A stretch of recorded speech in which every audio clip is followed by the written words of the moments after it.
That's what I'm talking about. That is what I'm talking about. The Mets win 8-4 over the Atlanta Braves, and they take over second in the division as well as the top wild card spot, holding sole possession with 55 wins on the year now. And wow, I mean, I would be screaming right now, and I'd be like really pumped up right now. Which I am pumped up, obviously, because they won.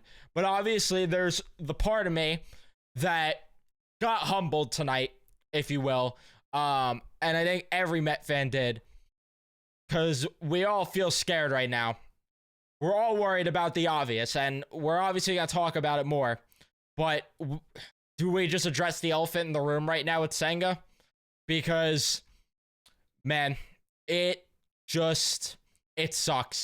It sucks that, and listen, I get it, and I'm not saying that this is writing off the season and that we're done here, this and that sort of deal.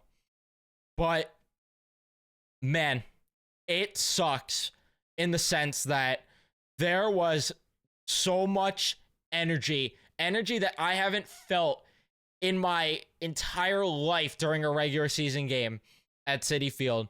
And that's with going to some big games in 2022.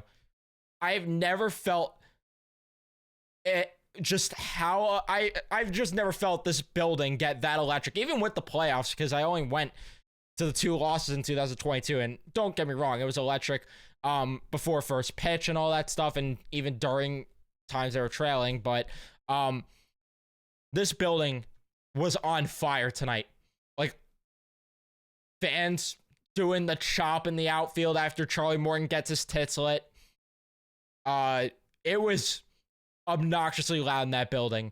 And it just sucks that one thing, and the thing that rallied everyone to Citi Field for the night, one of the main things I should say, because not everyone, of course, was there just for Senga. It's also because the Mets are just good right now, but Senga was a huge part of it.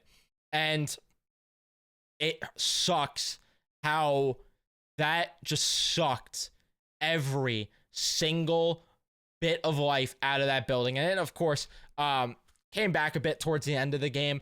But, man, it's just unfortunate that it happened. I didn't even see the replay on it yet. I can only go from what I saw in person, of course, but we're going to talk about the game and everything in depth. Before we do, leave a like on the video if you enjoy it. Subscribe if you guys are new, especially if you're a Met fan, and turn on your notifications so you know when I upload or go live. And let's talk about it. The first inning gets a strikeout on Jarred Kelenic, and we are just so back. Austin Riley grounds out. Ozuna gets hit by a pitch. Olsen then strikes out. We go to the bottom of the first where the Mets go down in order. Second inning, a little bit of worries, and in general, I did feel a little uncomfortable with how Senga was the first like 2 to 3 innings, even the third inning where he was allowing a little bit of hard contact fouls. But in the second inning, d'Arnaud gets a single, Rosario hits into a force out, and then Adam Duvall crushes a home run because he hangs a cutter right over the plate. 2-0, then a pop out, then a strikeout to end the inning. Bottom of the second, Alonso, McNeil each get out, and then singles for Vientos and Iglesias. Alvarez unfortunately pops out, and we go to the third inning where Kelenic walks, and then Senga gets the next 3 outs and looked more comfortable though with the last 2 strikeouts that he got. And it's like, all right, we're feeling good now. We go to the third inning, and hell breaks loose. This offense shows you, now I said I wasn't going to scream, but now I'm getting to it. Hell breaks loose as this offense shows when we're firing on all cylinders, nobody's stopping us. You get Tyrone Taylor who gets on from an error. Lindor gets hit by a pitch. Nimmo walks, and then JD Martinez hits an opposite field home run to make it 4-2. I thought that was going to get robbed for a second, but crushes that. Alonso grounds out, McNeil hits a double, and then Mark Vientos joins the party with a home run, and then Iglesias grounds out, and then Alvarez, who needs to get out of a slump too. All 3 guys who I said yesterday need to get out of their mini ruts that they were in, more so a bigger rut for Martinez and Alvarez, but a little one for Vientos. All get home runs there, and Alvarez with a big home run to make it 7-2. Taylor would end up flying out. Charlie Morton was out of the game, though, at that point. They knocked him out in the third inning. The third inning. It's so beautiful watching an offense that does this. This is all I've ever wanted. We go to the fourth inning. 1-2-3 inning for Senga. Bottom of the fourth, Lindor strikes out. Nimmo with a walk. Martinez with a single. Alonso with a walk. McNeil strikes out. Vientos walks in a run, 8-2, and then Iglesias hits into a force out. So unfortunately, only one run there, but you still take it. Then a 1-2-3 inning again for Senga, getting strikeouts, starting to find a groove for both his forkball and fastball. Made Arcia look stupid with 3 forkballs. We go to the bottom of the fifth. Bummer comes in the pitch, gets a 1-2-3 inning, and then sixth inning. Austin Riley hits into a pop out, and during that sequence, Kodai Senga, I actually want to watch the replay as I'm talking here, but unfortunately, we all know what happened. During the pop out, Kodai Senga got hurt, and I need to see exactly how it even happened, but it looks like he was going to cover first in case it was dropped, and I don't even know, like, how this even... Like, I'm trying to even process. Yeah, it looked like just as he was running, something pulled at him. They rolled it a calf strain. He's getting an MRI tomorrow. And now I'm in the boat that I've been in the past few years with DeGrom. We're in the feeling that we've been in year after year with the ace of the staff. And this is why it stings so much too. And it's, again, not to say the Mets are done for, because they've got this far without Senga even stepping foot on the mound. But man, was it so refreshing. And we just are used to this kind of stuff with pitching. Like, it was just so refreshing to watch a guy go out there and chuck the damn rock, getting 9 Ks, only allowing 2 runs, which again was he was shaky at the start, but a lot of that could have been nerves, a lot of that could have been just getting used to the feel of things. But after that, man, he was electric. That building was on fire for him, and it would suck if things if it's more serious than we think. I'm willing to hold out hope that it's not as bad, because I think a really high grade calf strain, he would have had to get carted off the field or help off the field. The fact that he got up at his own will and was able to walk off makes me think and hope it's low grade, which if that's the case, you're talking like 3-4 weeks maybe at the most. Like, he can maybe even come back within a week or 2. Who knows? But if it's anything more than that, does that blow? And either way, now starting pitching was probably a necessity at the deadline. It just got more real though now, especially if this MRI is really bad. Then you're talking this team has to go out and make a splash at the starting pitching position, because quite frankly, this is what you counted on.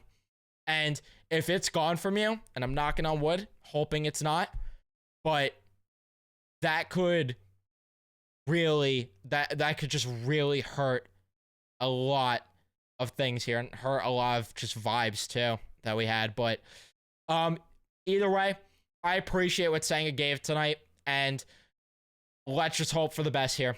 Let's hope for the best. But he was in a spot where he was probably going to go 7 innings. And then Eric Orsi comes in, and man, Ryan Stanek, could he get here soon enough, which we're going to talk about the trade there as well. Man, Eric Orsi's not an MLB pitcher, and I feel bad for the kid because he's thrown into a situation that he shouldn't be thrown into, facing Marcell Ozuna, who just tanks one off of him, Matt Olson, who he walks, gets the next 2 out, so he at least works out of it, but man, he's not an MLB pitcher, and they need to get Stanek here right away, which, we'll talk more about the trade at the end of the video here. But we go to the 6th inning. Nimmo flies out. Martinez with a single. Alonso with an error. And then McNeil and Vientos strike out. We go to the 7th inning where a fly out. Then Alvarez gets hit by a pitch. Arcia flies out. And then Kelenic strikes out to end the inning. So a lot better of an inning from Eric Orsi at the very least. We go to the 7th inning where Iglesias gets hit. AJ Minter in the game. Then Alvarez hits into a double play. Tyrone Taylor flies out. We go to the 8th inning where, of course, we have to deal with Adam Ottavino giving us a heart attack. Riley lines out, Ozuna with a single, Olsen with a single, and then Darno strikes out. Rosario grounds out with a beautiful play by Jose Iglesias at second base. We go the bottom of the 8th where Jesse Chavez comes in the pitch and gets a 1-2-3 inning because I don't know why DJ Stewart was even batting there, but whatever. Then Jake Diekman comes in, allows a home run to Adam Duvall, pretty much a lock that was going to happen. And after that, I mean, he actually did pretty fine. Like, he allowed a single to Arcia, but got 3 strikeouts, so you know what? You want to look at a little bit of positives there. There's one for you that Jake Diekman got a couple strikeouts, but he can't be here beyond the deadline. Like, that's an obvious. But again, your offense did exceptional. Pretty much everyone got in the hit column except for Lindor, unfortunately, who went 0 for 4, 2 strikeouts. Nimmo, unfortunately, still struggling, but at least he drew a couple of walks today. And then Alonso didn't do great either. Tyrell Taylor as well went 0 for. So actually a couple of guys, but still, what has been the thing? Guys pick each other up to where as long as they're getting the job done and there's somebody to pick up the weight here one way or another, and it's not just a one-man army thing like it was where Pete was carrying the offense for years, more than okay with it. And then pitching-wise, you had a bit of a scare, but you saved your bullpen for tomorrow by using the 2 of your worst guys. And it sucks that Diaz even had to warm up in the freaking 9th inning, but at least he's available for tomorrow if he is needed, which hopefully they just blow him out and he's not needed. But Tyler McGill on the bump, I don't know how that's going to go.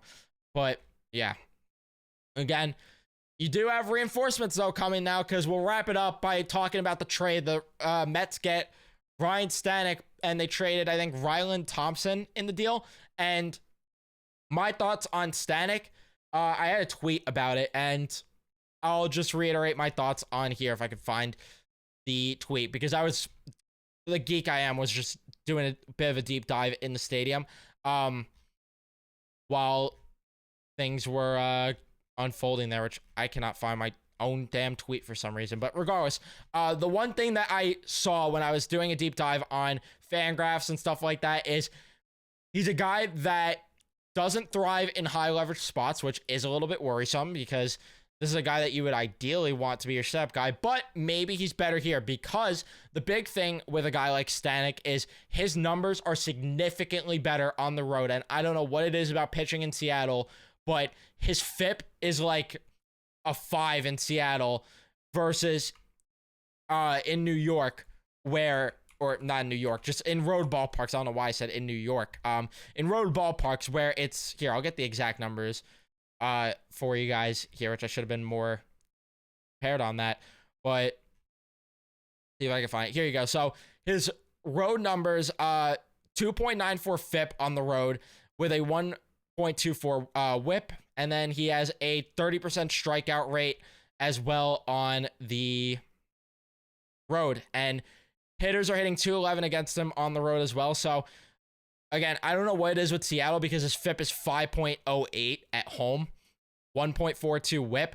So something about him pitching in Seattle just doesn't work for him. So maybe him coming here will help, and maybe it's not a leverage thing. But from James Shiano as well of the Mets Up podcast was saying that he's got that explosive fastball. It sits at 98. And his splitter is just so disgusting, by the way. Like, hitters are barely touching. I think Michael Marino had a tweet that his split finger expected batting average of .195 against it. So really good stuff there. And the biggest thing with him is walks, and that's pretty much the norm with relief pitchers. So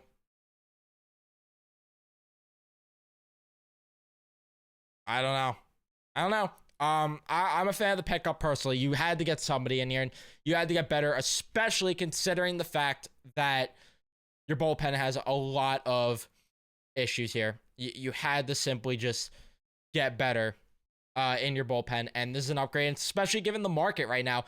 And you have top prospects being moved in these reliever deals. You had to get a guy for the cheap, and I absolutely love this deal. But yeah, that's pretty much all I got for you guys. The Mets get the win. Looking to get the series win tomorrow with Tyler McGill on the mound, which I worry about. So hopefully, though, they can find a way to get it done. Because if there's one thing this team has done this year, they have found ways no matter what. But that's going to be it for me. Leave a like if you enjoyed. Subscribe if you guys are new.